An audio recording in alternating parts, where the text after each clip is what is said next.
Because an unhealed inner child, I always say I work with inner child or younger self, right? Because we go back to a situation from which the trauma stems. And that is a younger self or an inner child. And we always carry that younger self in us, right? Because it just doesn't leave. Like just because I get a year older, the younger version doesn't just exit my body, right? It's just, it stays in there. But once you heal that, it just feels differently inside, right? Because unhealed, it will always feel triggered and not as whole. I think that's a good description, actually, not as whole, because it'll react, I never give up. I never give up. I never give up. Turn around. Hi, folks. Welcome back to Neff Inspiration, my show on YouTube and as a podcast with me, your host, Stephan Neff. Today is a beautiful day because I've got Karoline Fischer with me. She is nearly a neighbor. I come from Germany. She comes from Austria, so the country next to us. She is an amazing woman who has already gone through many transformations, starting as a medical doctor, then winning the equivalent of a lotto, and then saying, actually, my passion is acting. Why don't I go to New York and become an actress, fulfill a dream? And then in New York, realizing, well, actually, my heart is so big, it can't just hold one single passion. Why do I not look a little bit more into emotional healing and become a hypnotherapist and help others to grow? Now, that's already a hell of a lot of transformations. I can't wait to talk to Karolina. Welcome to my show. Thank you so much for this amazing warm welcome. Oh, no, it's wonderful because obviously here you were as a woman trying to find your place in society and being a doctor. I mean, that's hard work. Was medicine close to your heart? I don't.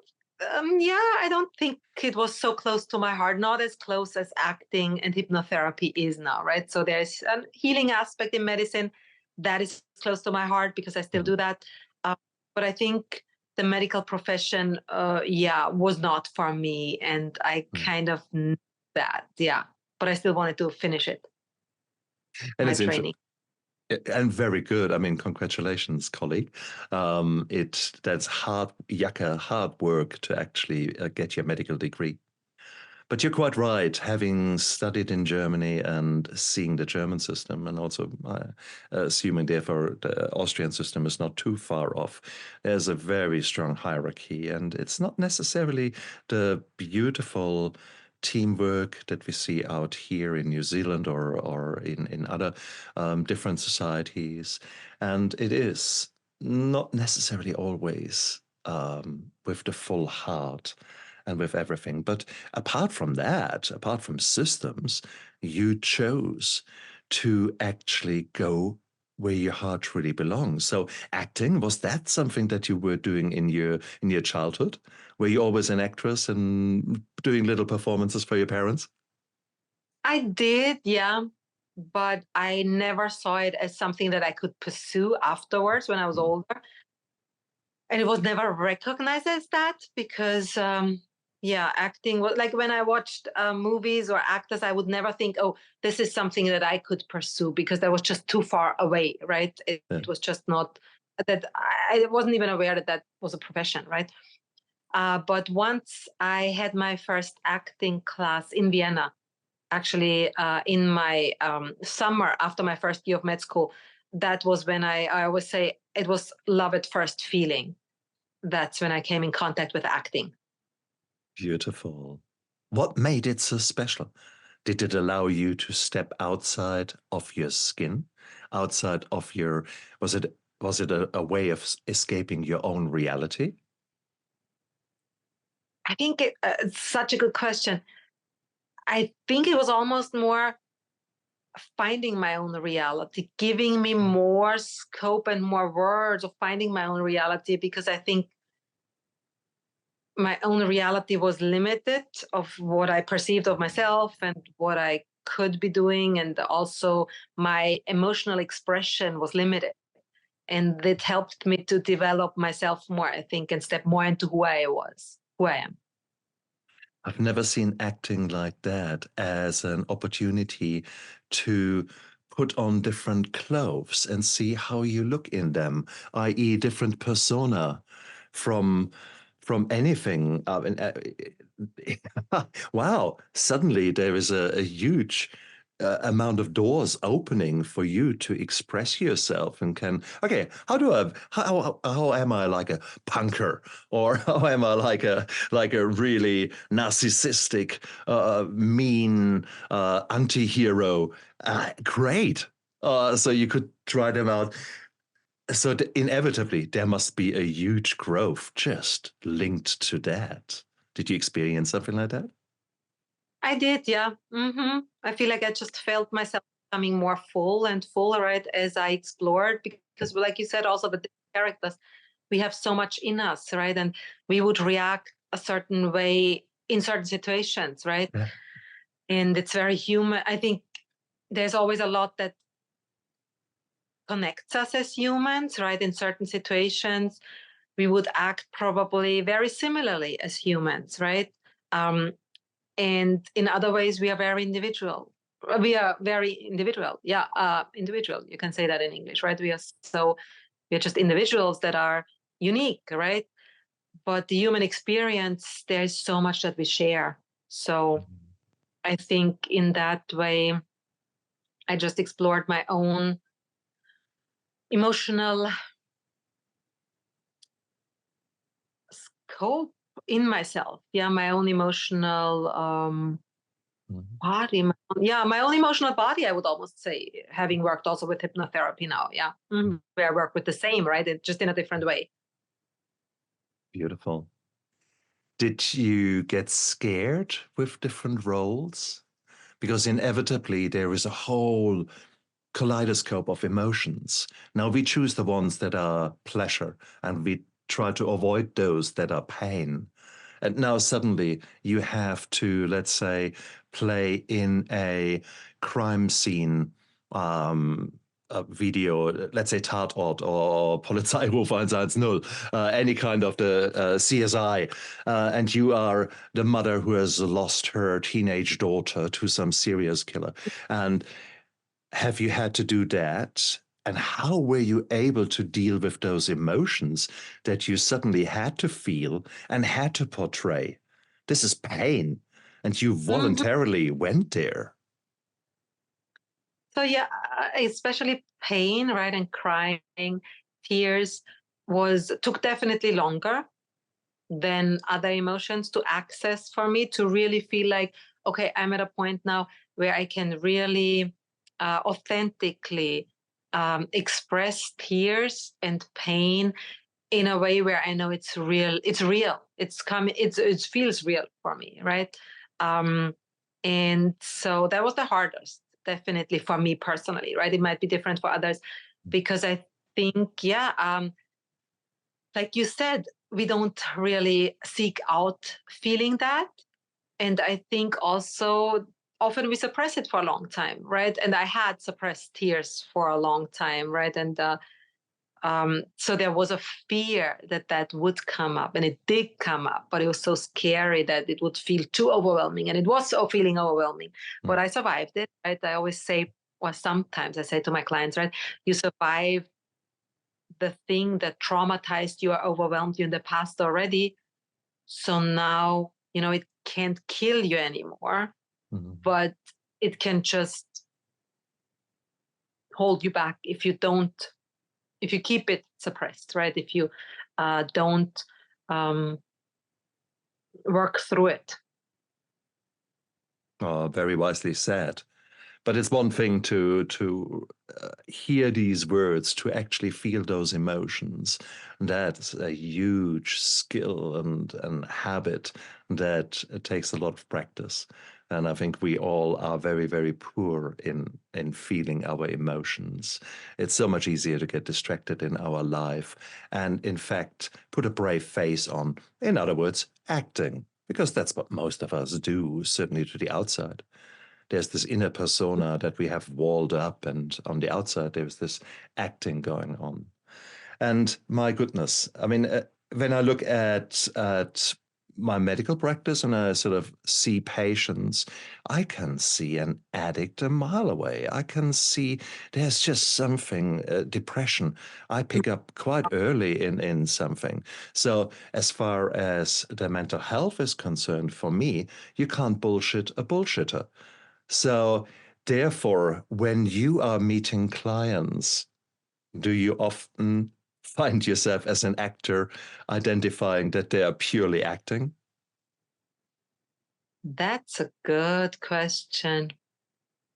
So when you just said that, right, it's like I think I even have a different understanding of a good acting, because for me, acting is like really expressing a feeling authentically, and if we suppress, Oh. it's actually just suppressing. And I would not believe my own smile that I put on to, to not show how I really feel inside. I wouldn't believe that anymore, right? And I think a lot of people thought I was really smiling, or maybe they didn't, right? And didn't just not come up to me. But yeah, I definitely see. I mean, like you just described, I think, and it's also good for the client. I think you just see maybe a step ahead or two steps ahead, right? You can see. I often, I mean, there's a lot of, as you can imagine, in hypnotherapy, there's a lot of crying. I always say where tears go, healing flows, right? Where tears go, healing flows. And I definitely can kind of see, okay, now, like I feel tears coming up. I'm not sure if the person is ready to express them, but I can feel the sadness, and I see, oh, the next step. But are they ready to let it out? Are they ready to express it, right? So I think you can look ahead a little, or can see deeper, because I think, there is this saying also, right? We can see the other person as much as we can see ourselves, right? If I haven't faced my own pain, how can I see pain and really empathize with that pain in someone else, right? Because if I haven't faced my own pain, every time somebody else expresses pain to me, I would tell them, don't do that, don't look like that, cry. And a lot of people say that to their kids, right? Don't cry, stop crying. And in my opinion, it's really always that, or maybe it's not always, I mean, I can't say that, right? But I believe it's because it reminds, or it triggers those own spaces, those own tears in themselves. And that's why they just shut up the outside, because they can with a kid, rather face the inside, right? Where do I have tears? Maybe I want to face that now, so I can be here for my child when they are crying, right? Wow. So, wow. I mean, there is always, though, a transformation waiting for all of us if you're willing to actually embrace the challenges, embrace the pain. Because without the darkness, you are not able to see the light. Without being down and maybe feeling broken, rightly or wrongly so, feeling the anger, the resentment, the sadness, all those negative emotions that we hate. Without that, you can't appreciate the value, the gift of actually feeling normal quotation mark, or even having an elevated, a joyful, a beautiful mood. Now I agree. You chose to add the emotional healing to your skills. Now, when I say choice, my educated guess is that it was not voluntary, because I'm sure there was somewhere a trauma that actually suddenly opened your eyes with regards to your own journey. Are you happy to talk about that? Yeah,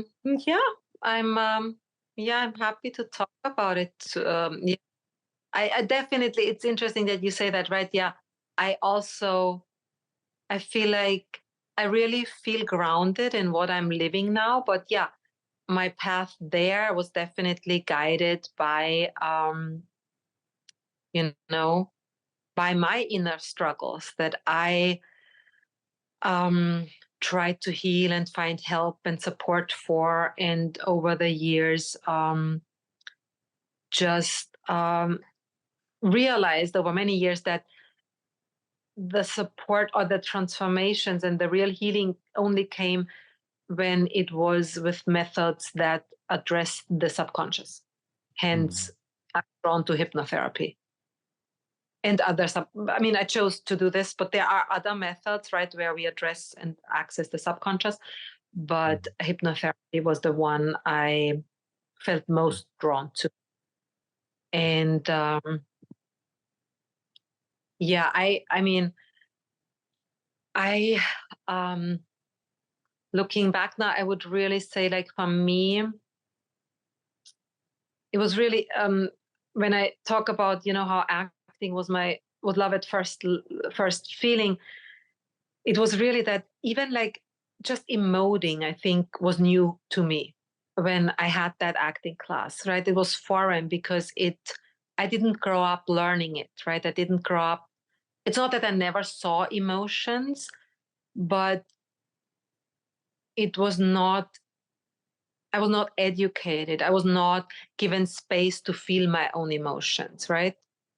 And I know everyone did the best they could, right? Everyone around me.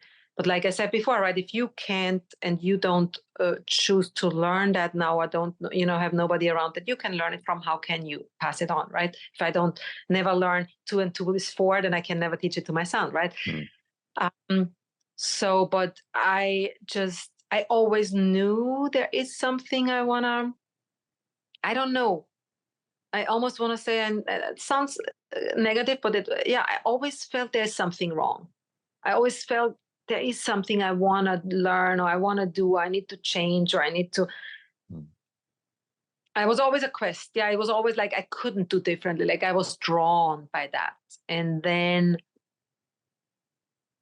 I found some peaks of where that happened. And then when I found hypnotherapy, it was really like, okay, this is really the place where it's happening and where it's always happening. And because it's really a tool to transformation. So, no, I agree. I 100% agree with you. This is beautiful, the way you described it. Did you get exposed to hypnotherapy yourself? How did you get into that field? Because it's one thing to see shows on television and doing all kind of weird things there under hypnosis, yet that is a million miles different to the hypnotherapy that is so valuable as a tool to address subconscious trauma or subconscious programs that are holding us back. Yeah, I actually got introduced more by the person that did that that created the hypnotherapy that I trained in, and that is Marissa Peer. So somebody recommended her to me, and I her up, and I was really intrigued, and it really resonated with me. So I didn't even, it was more like RTT Marissa Peer, right, that drew me in. But then at that time, I think I heard of her, and then I liked her, and then I started emotional healing, and I worked with a book that is by Zultrim Alione. I think that's how it's pronounced in English. And she's an American woman that went to Tibet and worked with Tibetan nuns. And she has that tool that's called Feeding Your Demons. And that's also getting on a subconscious level. And I worked with clients with that tool. And I realized, okay, we're working really on a subconscious level with meditative practices to going in, like I combined different ways. And that's when I thought about RTT again, because I was like, I want to also get certified in something like, right? So I have like a more structured training in that too. And that's how I found RTT again. It was just, sometimes it's just like, you know, it has been in your subconscious, but then one day you wake up, oh, Marissa Peer, I'm going to sign up for that today. Like it's really like that, right? Okay. No, brilliant.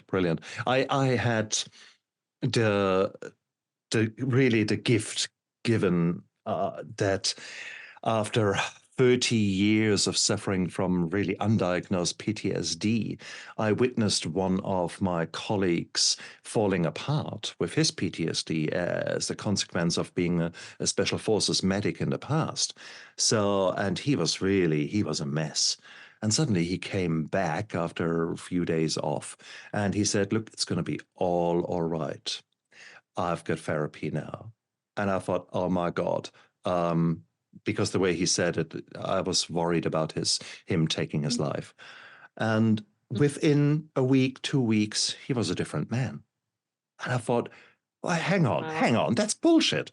And at that moment, first of all, I ran through the checklist of PTSD in my mind for him, and I realized I'm checking all of them as well. And then the next thing was, I said, okay, who did you see? What did you see? And I had the privilege of undergoing hypnotherapy myself. And the power of 3 sessions in reducing the emotional load of my PTSD was mind-blowing. So I'm forever indebted to this woman, to introducing me to the power of hypnotherapy and of asking some very good questions, so that my brain, my conscious brain, was able to work through some things. Wow, amazing. And RTT, for those people out there who don't know, rapid transformational therapy, which is a form, is one approach to hypnotherapy, and amazing. So you started training in it, and suddenly there must have been, again, a huge transformation in yourself by actually bringing on new tools and new insights. Totally, yeah. I mean, yeah, the training was, like you said, transformative, empowering.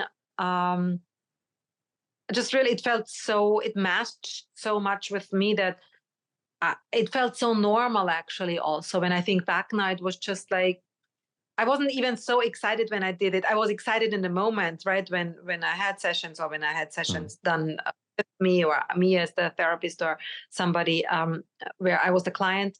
But it just felt like such the right place to be for me, and the right thing to do. And so it felt very spiritual also. Yeah, very normal. That's beautiful. And we all have got strengths and certain personality traits that are our strengths. And here you found something that truly aligned itself with I won't say core values, but more with something deep inside, a power, a mission, something that guides you in life towards what you feel you really need to do to create an impact on others and help others to grow. What a beautiful, beautiful place to find yourself in, where finally the world makes sense, and all the pain that is sort of in the past and maybe is guiding us nowadays as well subconsciously, it all makes sense, and you come together as a whole. Has that happened to you? Yeah, I definitely, I think, healing trauma, or even overwhelmed, right, that affected us in a way that we carry beliefs from there that are not helpful now, right? I think healing those things is going to make us feel more whole, right? Because an unhealed inner child, I always say I work with inner child or younger self, right? Because we go back to a situation from which the trauma stems. And that is a younger self or an inner child. And we always carry that younger self in us, right? Because it just doesn't leave. Like, just because I get a year older, the younger version doesn't just exit my body, right? It's just, it stays in there. But once you heal that, it just feels differently inside, right? Because unhealed, it will always feel triggered and not as whole. I think that's a good description, actually, not as whole, because it'll react. It doesn't feel it won't feel comfortable inside, right? It will feel like antsy, or there's something I need to go to, right? And just this arriving, I think the more healed you are, the more whole, as you say, the more it also feels like we have arrived, but we still want to reach so many things, right? And we still want to do so many things, but you have arrived really in your body. You feel comfortable in your body, right? And our body, our physical, emotional, psychological body is all connected, is all in us, right? So as long as I haven't felt comfortable in my own emotional body, I won't feel comfortable in my physical body, right? It's just and I think just like, might be a funny, silly example, but just sitting, right? Sitting by yourself and not feeling any way of awkward or any way of loneliness or any way of, I don't know, any strong feeling come up, right? I think that's very healed, right? And I'm not saying if an emotion comes up, it's unhealed, right? Because it could just be that something happened now. And emotions, of course, we will have emotions. We are emotional beings, right? But like a really strong emotion that's like guiding us through the day or through the weeks, right? Where it's just like constantly there. That's usually more like something we haven't let go from the past, right? Because if something happens now, I'm happy, then I smile and then it emotes through, and then I'm back to where I was, and then something, I don't know, bad happens. I'm sad or angry, and then it moves through, and then, or I deal with it in a way. But I think, yeah. So I think once that's healed, it's almost like, yeah, you're fuller, you're wholer, like you said, inside. Just be with yourself and just, right. And other people around you feel that too, right? Very much. And it's a serenity that we can achieve when we deal with the trauma. But I mean, hypnotherapy in its own right has huge potential. On the one hand, we can go back in time and deal with the root causes of some of our behaviors and some of our reliances, for example, on food, on smoking, on alcohol, on all the ways that we try to escape our reality. So we can work on the root causes, but also we can add additional programs in to actually address the future. So by definition, hypnotherapy is not always going down backwards. It also goes forward, does it not? Yeah, that's a really good question. Yeah. So the way I work, and I was trained to work, is that if you come, right, and let's say you have an issue with your relationship with food, right? Often that we overeat, right? Or we eat when we're lonely, or we eat when we feel sad because it's a past. Or we eat because we feel like that's how we are loved, right? I get that often where kids were said, "Oh, you're so good. Oh, I'm so proud of you because you finished the plate," right? Then it's always a going back, in my opinion, or in my experience, and in how I work. But then once you transform that and reframe that, right? You go back. Let's say I go back to my 5-year-old, and I'll express that then as that 5-year-old, that actually I felt loved through eating the whole plate, right? But now as an adult, I want to feel loved through different ways, and I'm going to give that up. I'm going to give that back. I know my caregiver is also going to love me even if I don't finish the plate, right? And so on, right? I mean, whatever fits resonates for that person and is true for that person, right? And there's more to express, right? But then it's both actually, right? Because then one, we have given that back, that belief, given it back if it's from someone else, or reframing it when we had that belief, but now we realize that's not a belief that's healthy, that's not a belief that we want to hold, then we basically transform it, right? I experienced that energy cannot be deleted or destroyed. It can be transformed, right? And there is a lot of energy usually in addiction, since we talked about addiction now in relationship with food, for example. So to transform that energy, we would then put things in the future, right? Like with food, okay, affirmations in the future, okay, I'm sitting at the table and I'm eating my dinner and I'm stopping when I'm full and I'm leaving on the plate whatever there is still, right? Or I'm taking less on my plate because I know I'm only eating until I'm full. And if I still want something, I go back and get more, right? And I feel so loved in my relationship with my partner. This fills all that fills my love or my emotional love tank. So that fills me up, right? And I don't even need to say, oh, and not food anymore, right? Because that's in the past. So in my experience, I use really like the going back to reframe that and then transform it into what I want in the future, right? So yeah, I send out an intake where there's really a lot of space for how would you act tomorrow if the problem didn't exist?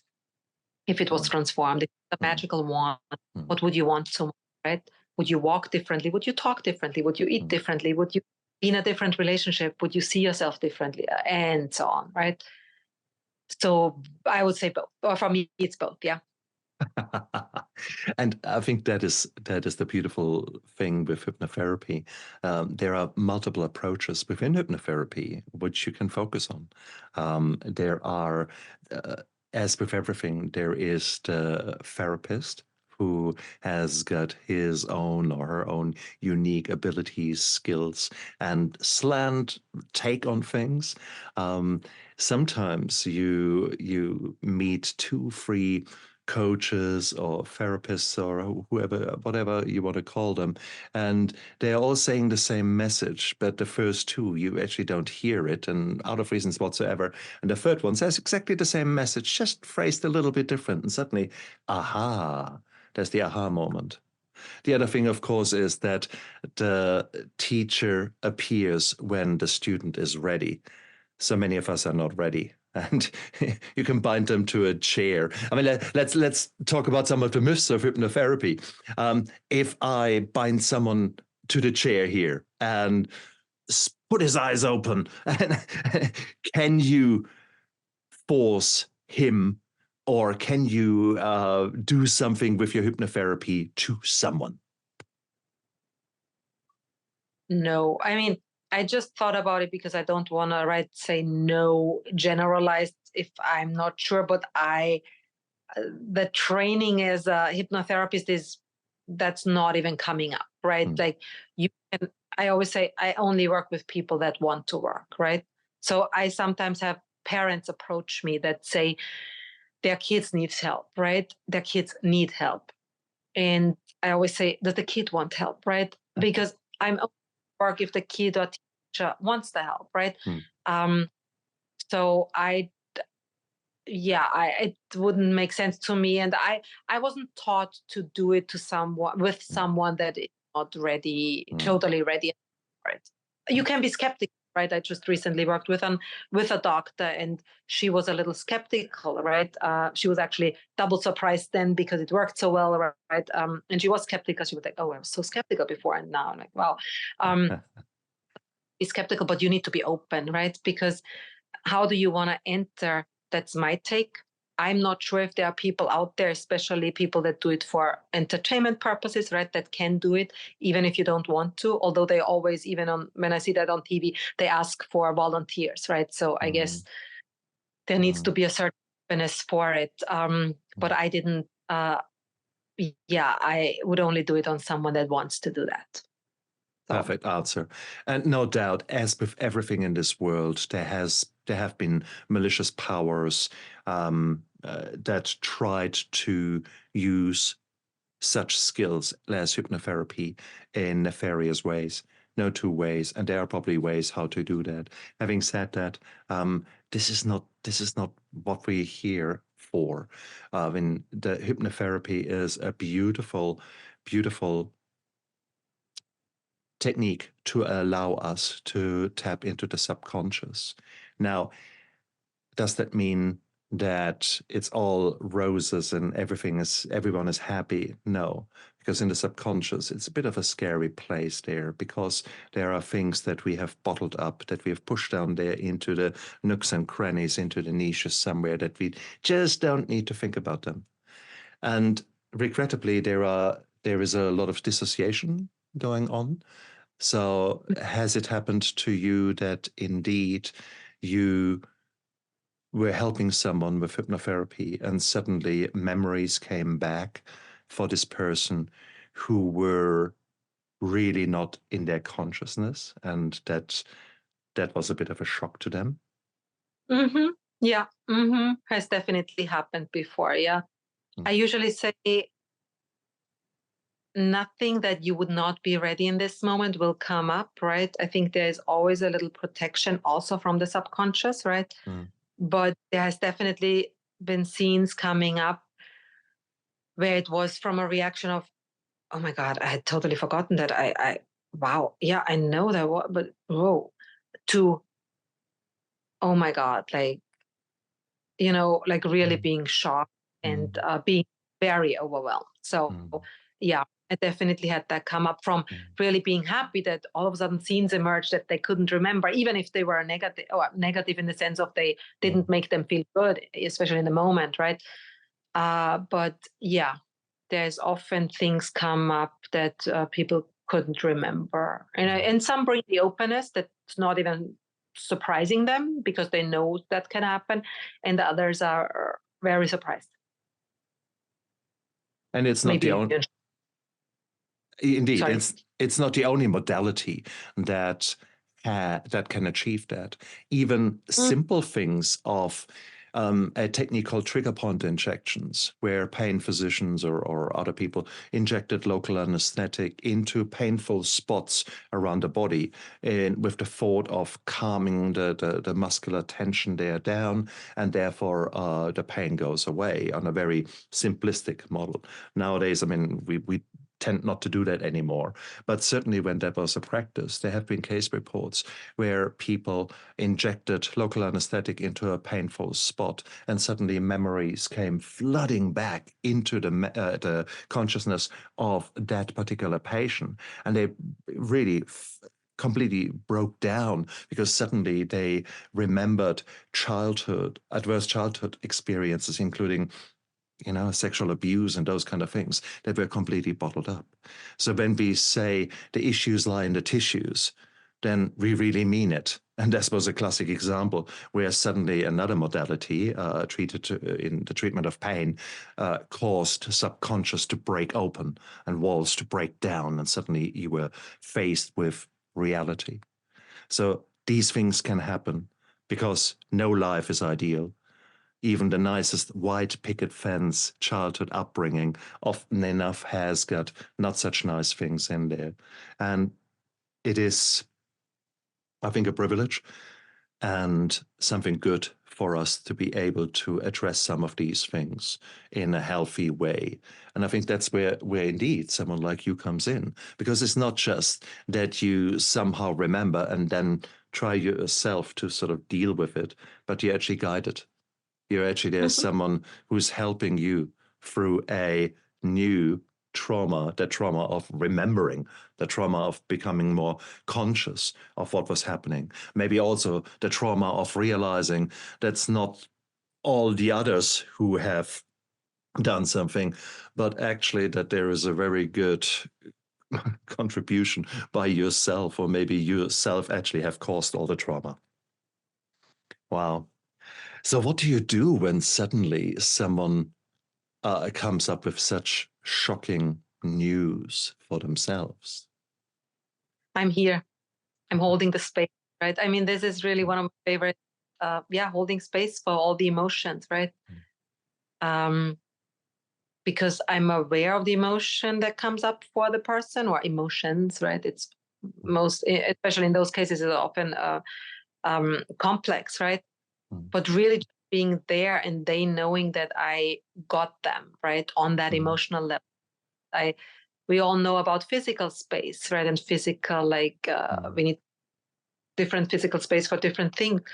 but really you can feel that emotional space, right? And when we feel somebody can hold that emotional space for all the emotions to be there, that's already part of the healing, right? And then really, I always say we can't turn back time, right? And go back and change what happened, but we can do something that is almost as good, because we can go back to that inner child or younger self that's experienced that, meet that, and transform what that trauma or whatever happened to them meant to them, right? Because what we carry from it is usually that, oh, I need to stuff my tears down, or when I cry, I'm not safe, right?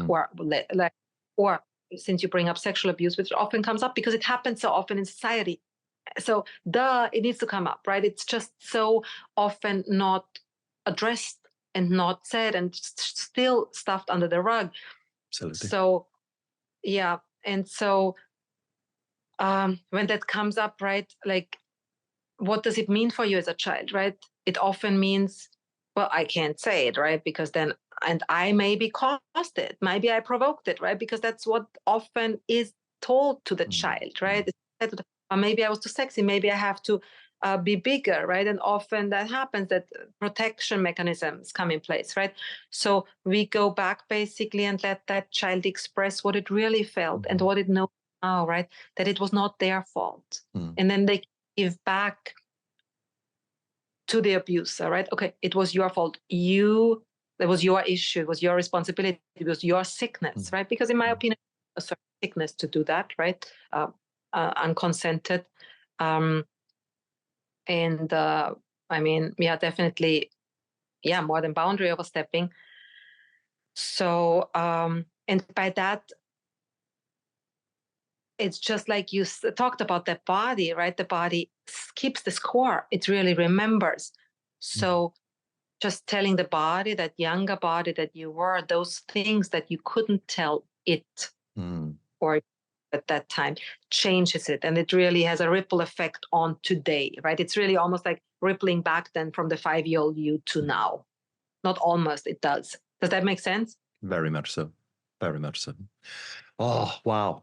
Okay, that was a really beautiful overview of hypnotherapy and of really tapping into the subconscious with all the flow-on effects that typically are hurtful, that are often challenging, but at the same token allow us to start healing, to start changing the programs that are laid down often in a very weird way when we were in our younger years, and which are still running riot in our head.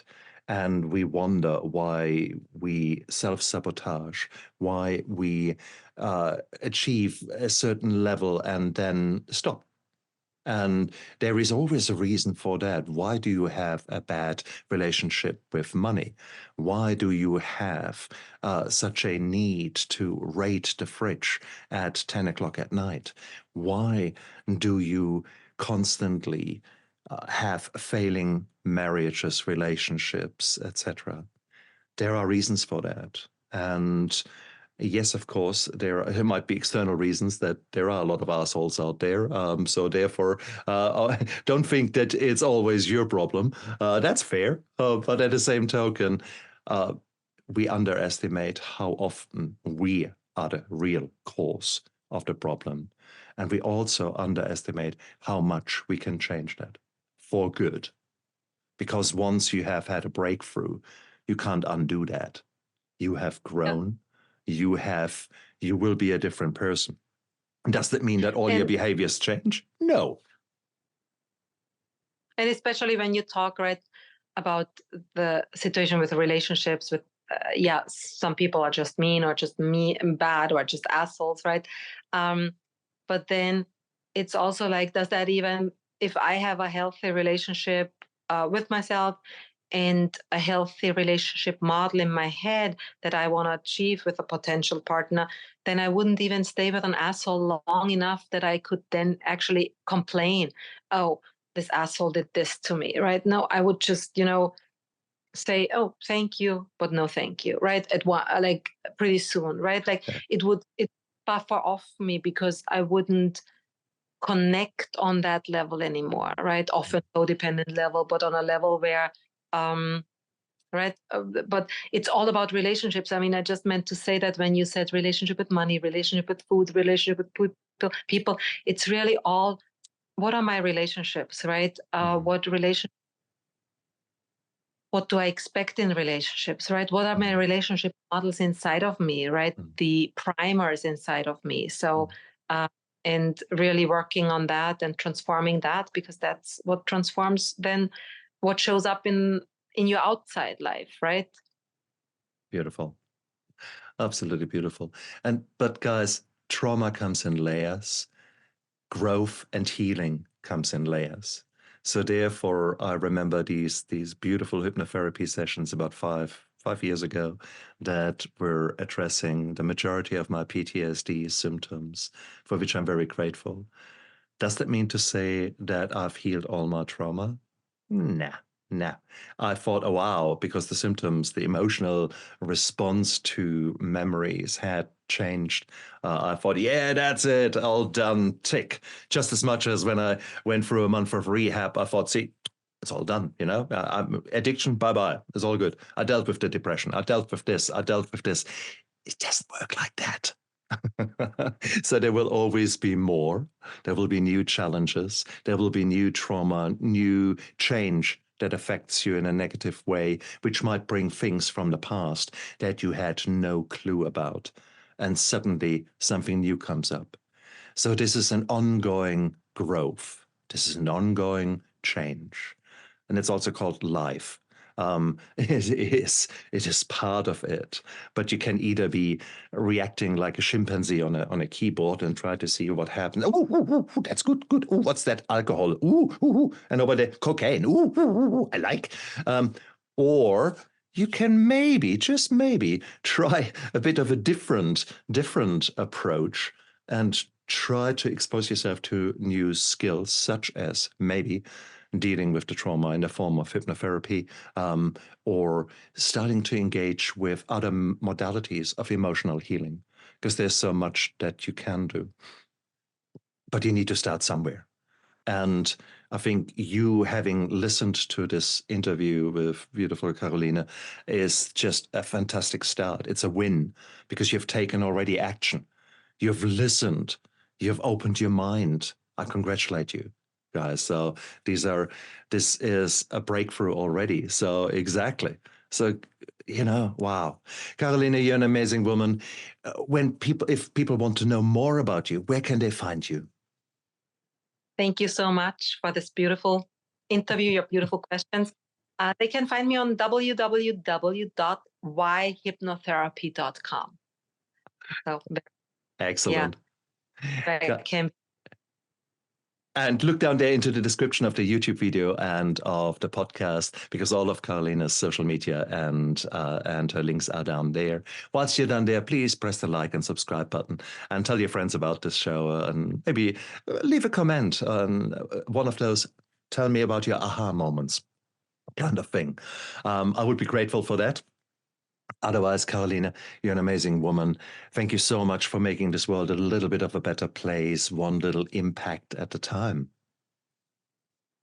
Thank you so much. And you guys out there, look after yourself and live with intention. Bye. Bye. I never give up. I never give up. I never give up. Turn around.